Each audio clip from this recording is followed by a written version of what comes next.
Boa tarde a todos. Em primeiro lugar, gostaria de agradecer a Deus por estar aqui nesse momento, né? Recebi o convite do professor Jorge Barcelos.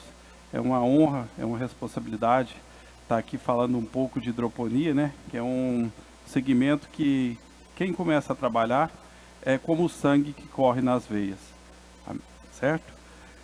Eu gostaria de falar um pouco para vocês, né? Meu nome é Paulo César de Almeida, tá?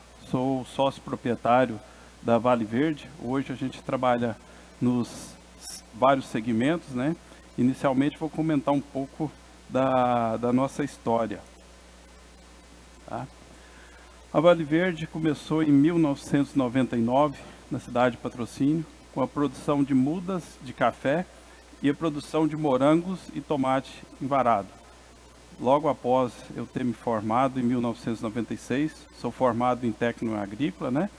E sempre idealizei trabalhar para mim propriamente, né?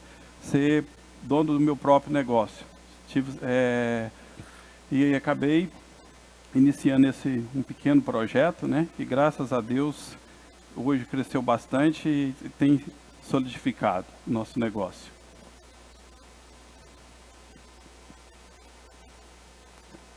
As nossas atividades, eu sempre gostei de diversificação, porque eu acho que a gente não pode colocar, como se diz, todos os ovos num único cesto.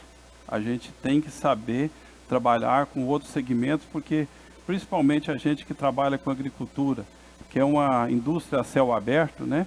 A gente está sempre à mercê dos riscos climáticos, fatores de preço, fatores de comercialização. Então a gente somos refém desses fatores. Então por isso eu sempre prezo pela diversificação. Tá? E nós diversificamos da seguinte forma: mudas de café, né? Sementes de café, tá? Produção de cafés especiais, e depois em 2008 resolvemos iniciar com hidroponia, tá? Que era um ideal de trabalho, sempre gostei muito dessa parte, e através dos cursos que eu tive a oportunidade de fazer com o professor Furlani lá em Campinas, com o professor Jorge Barcelos, que abriu muito a minha mente, que me ajudou muito, não somente no segmento da hidroponia, como nos outros segmentos, porque me deu uma formação e qualificação para mim poder trabalhar com o sistema de cultivo, principalmente quando se fala de muda, cultivo protegido, né? Hoje a nossa empresa, né, a Vale Verde Coffee Farm, né, nós temos o segmento de viveiros, tá? Temos o segmento de cafés especiais, segmento de sementes e a Vale Verde Vegetables, tá? E também a Gene Coffee, que é a mais nova do segmento, é um projeto novo, onde a gente está trabalhando com melhoramento genético em café.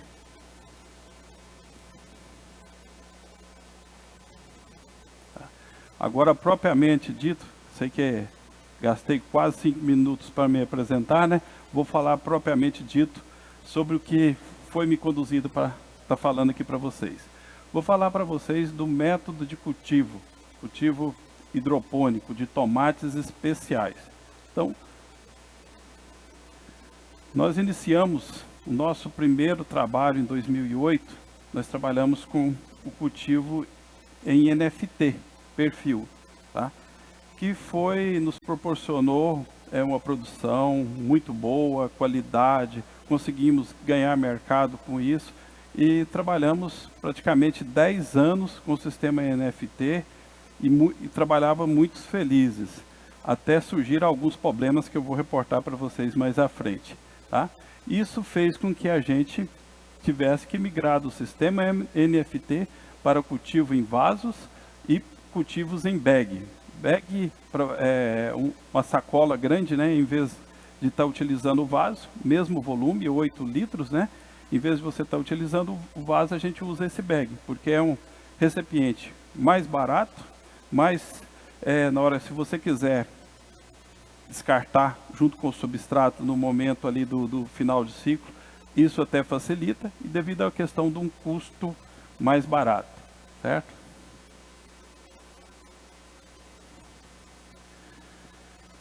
O sistema NFT, né?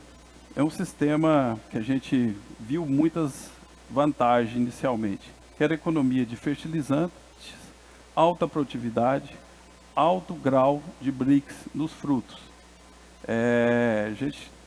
Como a gente teve a experiência de trabalhar com NFT, no sistema em vaso e sistema bags, a gente tem uma dificuldade muito grande de você ajustar o BRICS do tomate, porque a gente trabalhando no segmento de tomate especiais, né?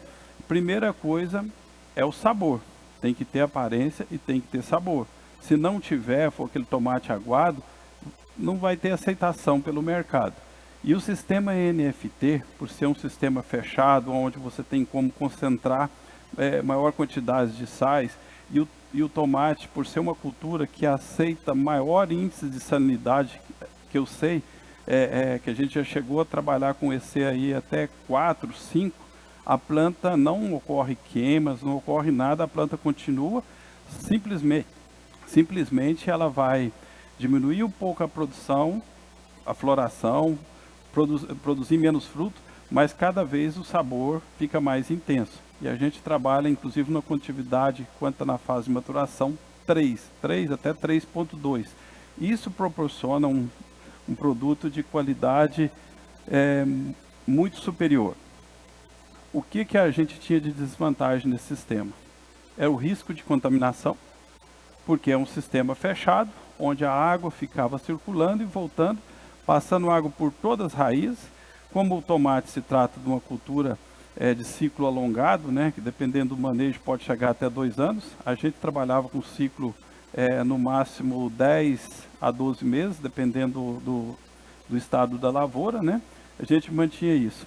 E a alta dependência de energia elétrica, porque muitas das vezes a gente estava lá com a estufa, coisa mais linda, super carregada, no ponto de colher, de repente dava um problema, queimava uma bomba no domingo, que sempre isso ocorre nos feriados, nos dias domingo, até você ver que isso ocorreu, você fazer essa substituição, você chegava lá, você via os tomates todo para baixo, todo murcho, e a gente sabe, quando dá um desequilíbrio, falta de água, e depois vem água novamente, a primeira coisa que acontece com o fruto, ele racha. Então era uma dor de cabeça muito grande que a gente tinha. Mas eu não queria sair do sistema, porque eu achava que era o sistema que me proporcionava qualidade do fruto, altas produtividades. Aí, ó, são fotos, tá? De quando a gente produzia no sistema NFT. Era uma maravilha, né? Aí vocês podem ver o sistema bem simples, tá? Era composto com um tubo de perfil, 150 milímetros. Por baixo a gente colocava um tijolo, né? Tijolo de 8 furos, né? No solo, ráfia de solo, que eu acho que é sempre importante quando você trabalha com cultivo protegido, né? Você ter uma proteção no solo ali, uma ráfia de solo. O ideal é alvenaria, mas devido à questão de custo, né? Ráfia de solo seria uma boa alternativa. Outra alternativa que eu vejo também, até já vi alguns produtores que utilizar lonas velhas no piso, depois recobrir com brita, né? Para você evitar proliferação de ervas daninhas, e facilita bastante o manejo. Essa foto aí é de uns 6 anos atrás, né? A mais jovem. Esse aqui já é o sistema de produção ainda no NFT, tá?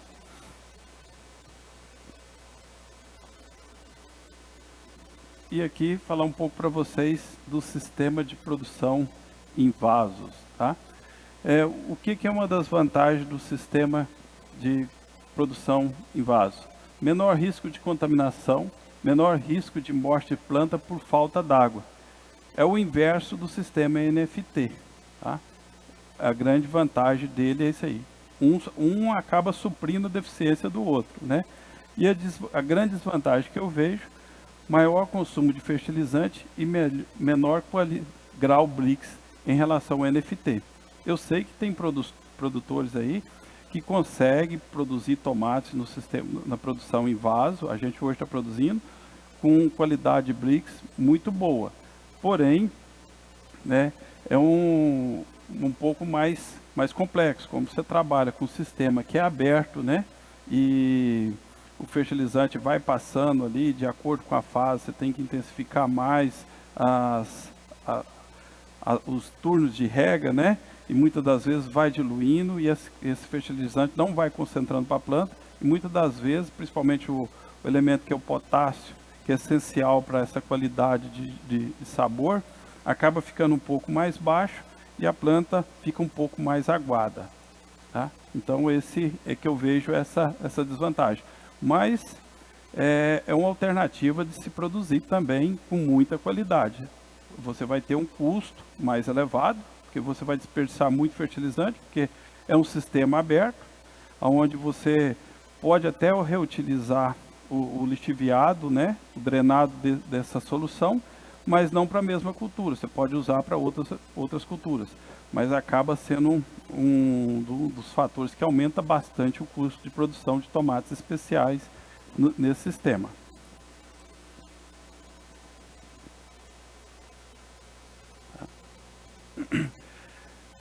Com relação aos recipientes, né, gostaria de falar para vocês, a gente utilizou 2 tipos de substrato. Areia lavada, o nosso amigo Fábio palestrou aqui, palestrou muito bem, falando os seus benefícios.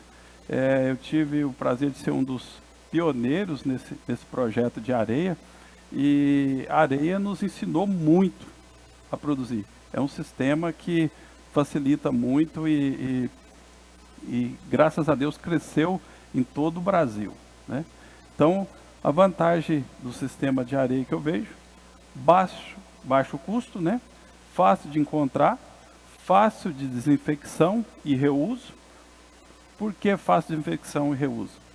Se você quiser reutilizar a areia, é bem fácil. Como ela não agrega tanto no sistema radicular, você fazendo o corte das plantas ali e deixar secar, se você pegar e sacudir depois de alguns dias, a areia não vai ficar nada, vai sair simplesmente as raízes. Aí você elimina. Para você fazer a desinfecção, basta fazer uma solarização, tá? Deixar por um tempo. Se você quiser lançar mão de produtos químicos, dá para fazer também. Isso facilita bastante, né? A desvantagem da areia que eu vejo é o peso maior do recipiente, que você vai manusear, vai carregar, sempre é um volume mais pesado, tá? O outro substrato que a gente empregou e vem empregando, né, é a fibra de coco, tá? Que pode ser associada com outros substratos de acordo com o que encontra na região, mas o que a gente mais se vê no mercado e que deu mais resultado de sucesso que a gente vê é a fibra de coco mista, né? Que é um substrato onde ela tem partículas menores, tem fibras longas, tem o pó da fibra, né? Isso proporciona um melhor areamento do sistema radicular. A gente sabendo que a fibra de coco não é um dos melhores substratos com relação a CTC. Então a gente tem, trabalhando com esse substrato, você tem que sempre ficar verificando a questão de CTC, usando alguns produtos aí que possa melhorar essa CTC, que seria a baixa retenção catiônica, né?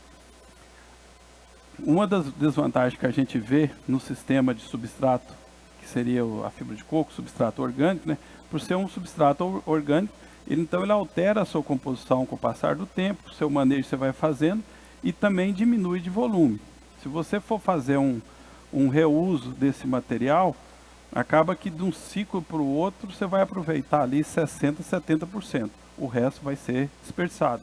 E além de você ter uma dificuldade maior de você fazer uma asepsia para reutilização. Como você trabalha com material orgânico, areia, uma das formas que você pode utilizar é um lança-chama, sapecador de porco, né, que a gente utilizava, né, nas fazendas, né?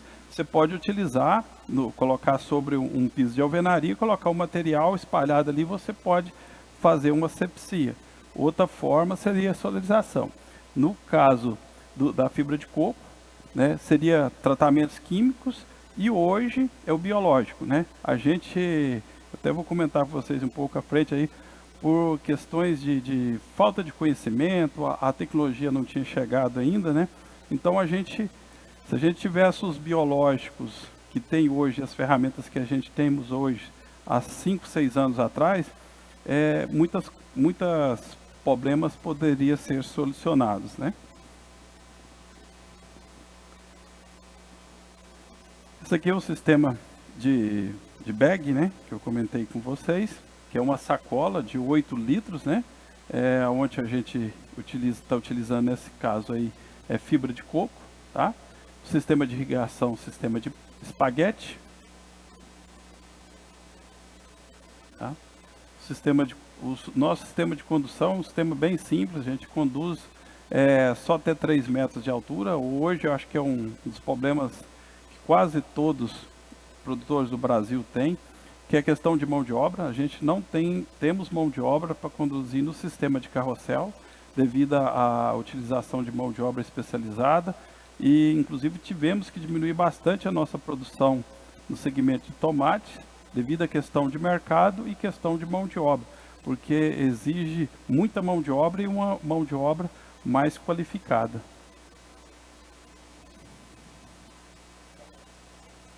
Sistema de produção em vaso.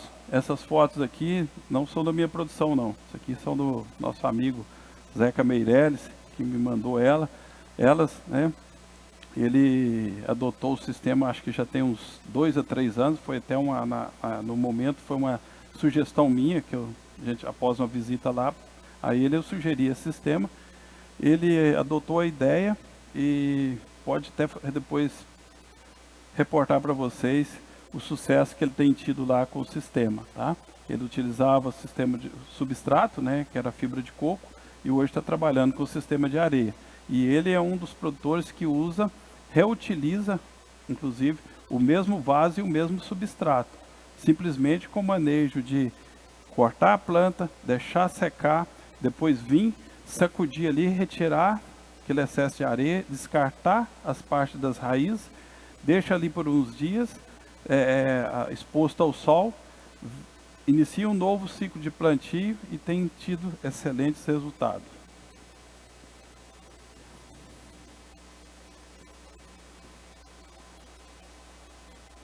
A foto mais próxima com o sistema fibra de coco, tá? Sistema de produção em vaso. Isso aqui é uma foto até, não é da nossa produção, encaminhada para o nosso amigo Bergman, tá?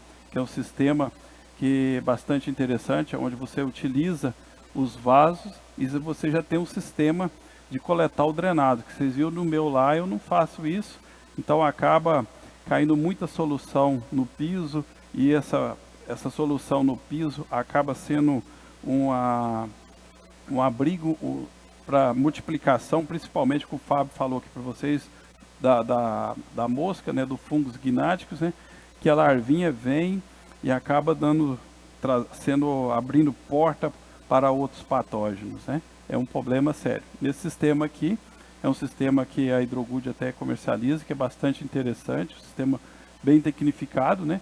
Onde é recolhido o excesso de solução, não fica nada caído no chão, e esse material, esse drenado, pode ser utilizado para outra cultura. Pode ser até feito alguns trabalhos de desinfecção através de ozônio, coisa que pode ser estudado futuramente, né? Para você fazer até a própria reutilização dela no próprio sistema, mas teria que tratar para você evitar, porque se você já está num sistema que é de vasos individuais, não é um sistema coletivo, e você colocar essa solução de forma coletiva, você vai acabar trazendo problemas, se não for feito dessa forma que eu falei, que seria com manejo de tratamento químico ou biológico, né, da solução para o próprio reuso. Então, as nossas experiências nesse período, né, a primeira nossa experiência foi com as doenças aqui, tá? E a segunda experiência nossa, mercado, e a terceira experiência agora foi o manejo biológico. A gente, eu acho que poderia ter invertido isso aqui. Se a gente tivesse começado com o manejo biológico em primeiro lugar, eu acho que a gente não teria doença e teria um mercado mais consolidado, né? Mas infelizmente, hoje que essas ferramentas veio aí para somar e acrescentar, né? E eu acho que é um trabalho muito bom, tá? Então a gente, durante 10 anos, tivemos muito sucesso com a produção de tomates do sistema NFT. E eu sempre conversava com o nosso amigo Weber Velho, né? Ele já tinha passado por esse problema, né? Ele falava que iniciou o ciclo produtivo dele de tomates especiais no sistema NFT, mas devido a questões de doença, né? Que é a Haustonia, né? Que é uma bactéria, ele teve que migrar para o sistema em vaso. E eu ouvi ele falar aqui, ele fala, não, mas isso não vai acontecer comigo não. E foi que um belo dia eu tive essa surpresa desagradável de encontrar Haustonia nos nossos cultivos. Aí que fez com que a gente tivesse que procurar outra opção. Inclusive, isso foi a coisa de uns 5 anos atrás. Eu tentei, naquele momento, fazer tratamentos químicos, desinfecção dos perfis, do sistema de produção, da caixa propriamente dito, né? Tentamos 2 ciclos, mas iniciava o cultivo, na hora que estava ali na fase da floração, você já via a Haustonia voltando novamente. Então aí falando, não, infelizmente, temos que parar ou arrumar uma outra opção. Eu era meio resistente para o sistema de vaso ou bag, mas foi a opção que nos proporcionou a se manter no mercado. Aí falamos, vamos mudar para esse sistema, porque as doenças, os patógenos fizeram que a gente fizesse essa migração.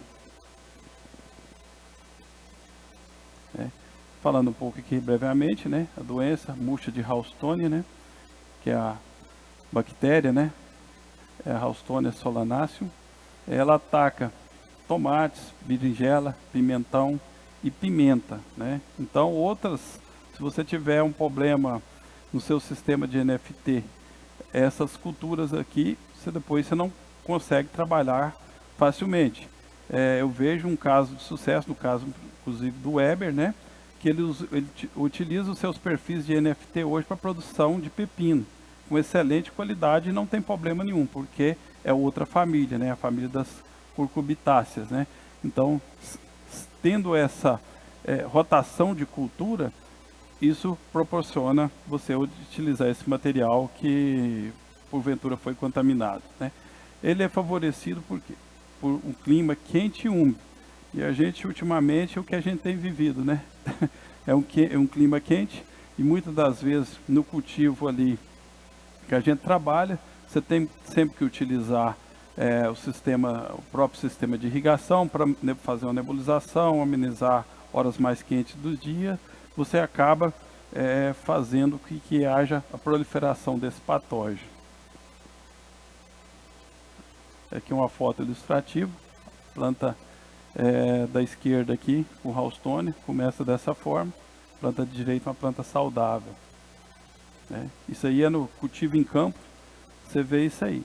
E uma vez essa patógeno instalado isso aí, isso fica por muito tempo, se não for feito manejo de culturas de outras espécies, rotação de cultura para ser voltada, isso aí é coisa, em questão de solo, é coisa de mais ou menos trabalhando com manejo biológico, 5 a 6 anos, para você voltar a utilizar essas mesmas culturas. Isso trabalhando com manejo biológico e químico, senão você não consegue, senão você pode esquecer nessa área de voltar com essa cultura. 10 anos depois, ainda você vai ter vestígio desse patógeno. Questão que eu falei para vocês, da questão de mercado, né? Então, uma das questões que a gente vê no mercado de tomates especiais tem que ter qualidade, tem que ter sabor, tem que ter Blix alto, tem que ter uma boa embalagem, uma boa apresentação do produto e produção constante. Porque você não pode colocar um produto no mercado de boa qualidade e depois o consumidor final vai lá buscar aquele produto e não acha. Tá? Esse aqui é o nosso padrão de embalagem. Aqui à esquerda um tomate tipo grape, da direita um tomate tipo cereja, né?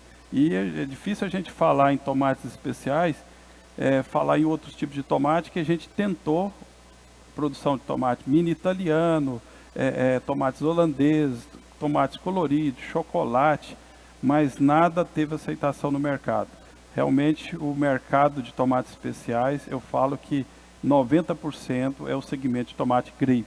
Você consegue colocar uns 10% de tomate cereja, principalmente esse tipo coquetel, que é um tomate que chama muita atenção, mas se a pessoa for consumir, vai ver que ele é um pouco mais aguado, tem um blix um pouco inferior, e a preferência, principalmente pela criançada, é o tomate tipo grape. Inclusive, as minhas crianças, eu tenho pouco, né? Eles gostam de levar para a escola, o tomate, tá? Manejo biológico, tá?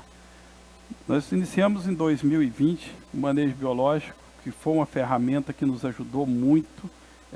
Se a gente tivesse essa ferramenta, eu acredito, uns 5 anos atrás, a gente tinha mudado o nosso destino na questão do sistema de produção. Como eu falei para vocês, iniciamos em 2020. Hoje a gente trabalha com agricultura regenerativa, o uso de bioinsumos on-farm. O que vem a ser essa agricultura regenerativa? Tanto no cultivo hidropônico, a gente tenta aproveitar da melhor forma todos os elementos que a gente tem ali disponível, como a gente trabalha no segmento de café, produção de mudas, né?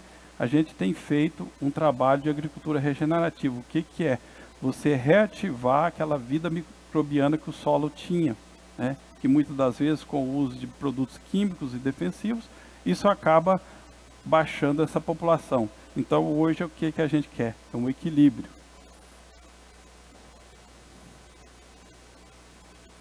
Sistema de produção de bioinsumos, né? O que ele proporciona aos utilizados? Maior adaptação ao estresse, melhora a fertilidade, a solubilização e fixação de nutrientes, né? A gente sabe que tem muitos micro-organismos que são responsáveis por fazer isso no solo. Então, se você faz essa ativação, coloca esses micro-organismos no solo, eles vão fazer o trabalho que muitas das vezes os químicos estariam fazendo. Promove um crescimento das plantas, crescimento de fito-hormônios e vitaminas e muitas das vezes indutores de resistência. Além de que a gente temos os controles biológicos, né, que controla fungos, bactérias, insetos e nematóides.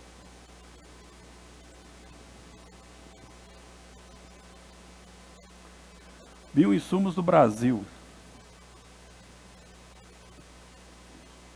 Eu considero que é a virada de chave, né, para a agricultura sustentável hoje. Na safra de 2023-2024, houve um aumento de 15% de utilização de bioinsumos, na área cultivada de 30%. E nos últimos anos, houve um aumento de 60%. Então, é uma tecnologia que veio para ficar e para fortalecer o agronegócio no Brasil. Apesar que tem muitas pessoas contra o sistema, né? Mas nós juntos somos mais fortes. Isso aqui, para finalizar, é a minha família, né? São os meus pilares, né? Que, em primeiro lugar, eu sempre acredito em Deus, né? E Deus nos proporciona coisas maravilhosas. Me deu uma família abençoada, que estamos aí juntos, trabalhamos juntos em prol de uma agricultura melhor. Meu obrigado a todos, que Deus abençoe todos vocês.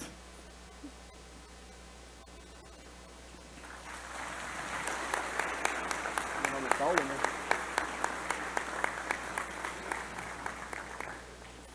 Obrigado, Paulo, pela excelente explicação e apresentação.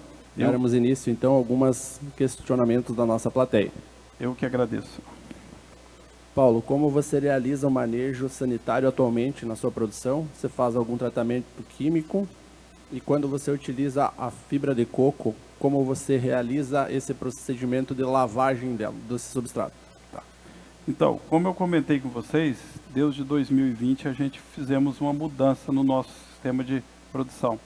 Nossa produção de folhosas, né? A gente lá tem 4 anos que a gente não pulveriza mais as estufas, a horta, tá? A gente implantou um manejo onde a gente usa tratamentos biológicos associados a tratamento químicos. A gente já acabamos montando um sistema de microaspersão em toda a horta, tentando nessas épocas de baixa umidade relativa e altas temperaturas, que para nós lá que é mês de agosto, setembro e outubro, umidade relativa muitas das vezes em torno de 30%, chegando até a 10%, né? E temperaturas bastante elevadas, a gente viu a necessidade da gente estar utilizando um sistema que amenizasse essa questão. Então a gente utiliza o sistema de microaspersão. A gente muitas das vezes faz até de forma errada, porque o Fábio até comentou aqui, acho que é uma excelente dica, né? Que é utilizar pela manhã. O sistema de aspersão, quem tem, nunca deve utilizar após as 2 horas. A planta não deve dormir com água nas folhas, onde vai ser um ambiente favorável para a proliferação de fungos e bactérias. Tem que dormir, ela não pode dormir molhada. A gente não deixa as nossas crianças dormir com o cabelo molhado, né?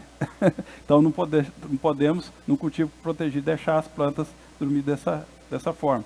Então a gente faz tratamentos 2 a 3 vezes por semana, dependendo da necessidade, tratamentos biológicos com multiplicação on-farm.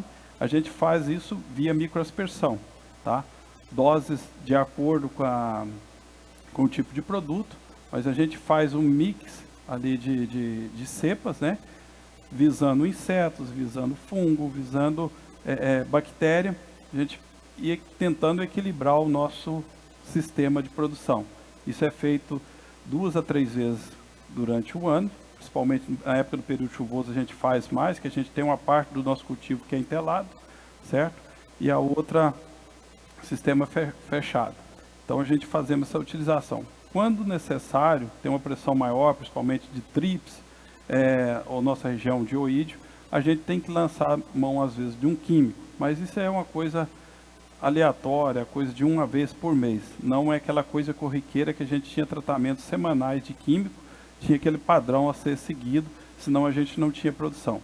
Com relação à reutilização da fibra de coco, eu não faço, tá? A gente utiliza durante um ciclo, inclusive a gente está utilizando hoje esse sistema de bag. Após o ciclo, eu retiro esse bag e a gente descarta ele junto com o restante da planta. Paulo, qual a sua opinião sobre a utilização da areia na produção de tomate em vaso em sistema fechado? Seria uma grande ferramenta. Apesar de eu não ter utilizado ele no sistema fechado, né?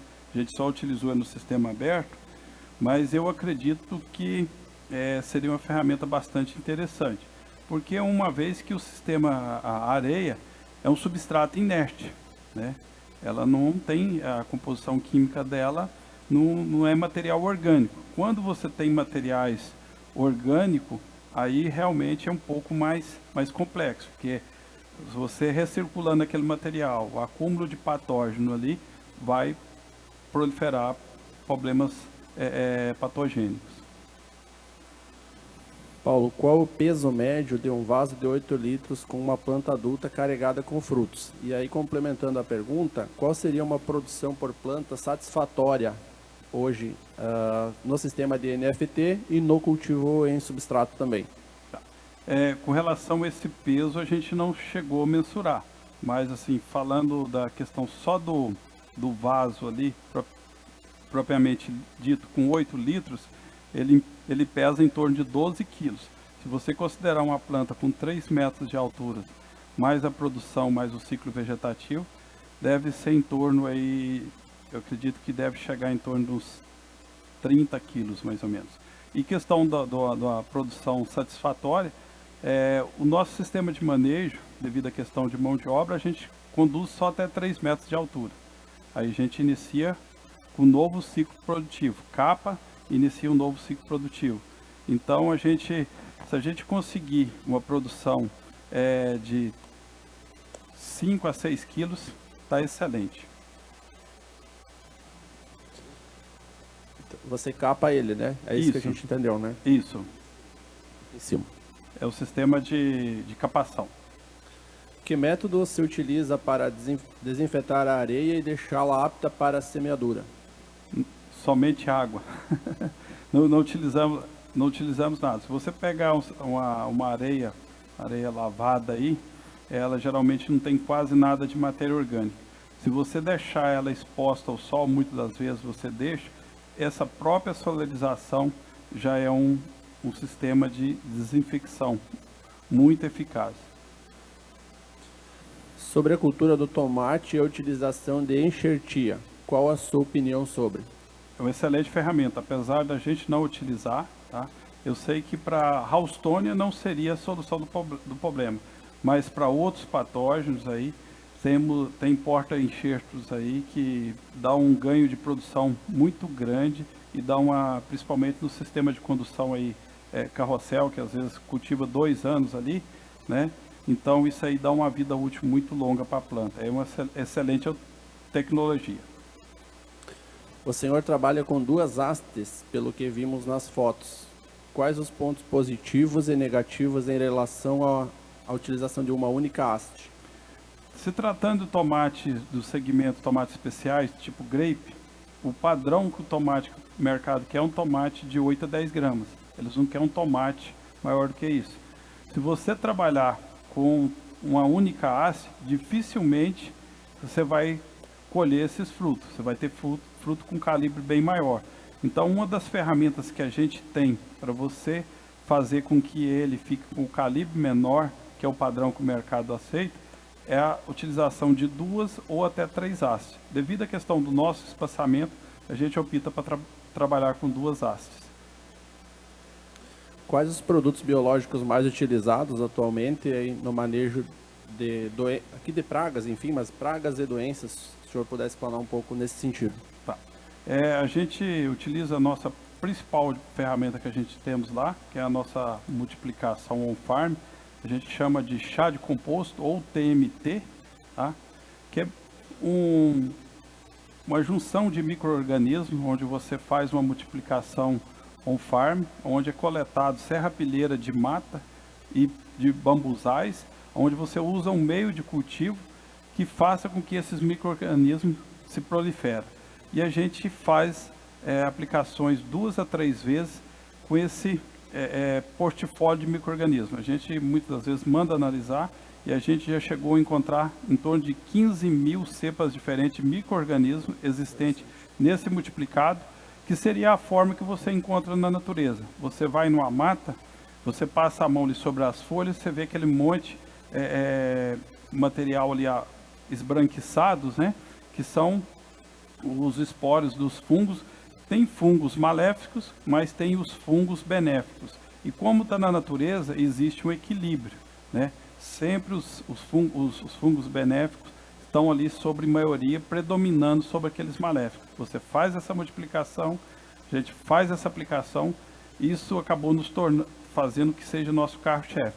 Inicialmente, utilizamos muitas cepas isoladas, Bacillus subtilis, pulmis, arabatai, fazia multiplicação de outros micro-organismos, fazia todas aquelas cepas isoladas, tentando acertar um alvo.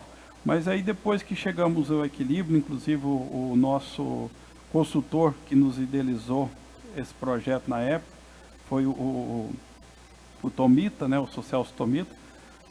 Acabei conhecendo ele através do Massami, que é um grande amigo, que indicou ele. Ele que foi o nosso orientador com relação a esse projeto. E ele sempre falava, a partir do momento que você está equilibrado seu sistema de produção, para que você vai ficar procurando um alvo para você acertar? Você tem que fazer o equilíbrio. Então, no início foi um pouco difícil, tivemos que usar isolado para fazer esse manejo, né? Mas a partir de 2, 3 anos houve um equilíbrio. Hoje, praticamente com o TMT, né? E a gente faz lançamento também da utilização dos coquetéis que tem no mercado, que são produtos excelentes, que você tem uma linha de micro-organismos para controle de insetos, controles fúngicos, controle de bactérias, indutor de resistência. O que a gente faz? A gente pega o nosso chá de composto, adiciona esses micro-organismos e faz a aplicação uma vez por semana. Isso tem sido o suficiente.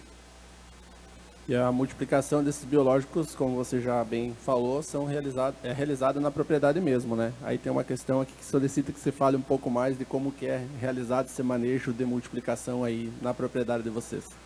O nosso manejo é um manejo bem simples. A gente, apesar que a gente tem que requerer muitos critérios, porque não é tão fácil você multiplicar, questão de sanidade, porque muitas das vezes, se for um processo mal feito, você pode estar produzindo ali problemas, inclusive problemas que possam gerar mal para a gente, né?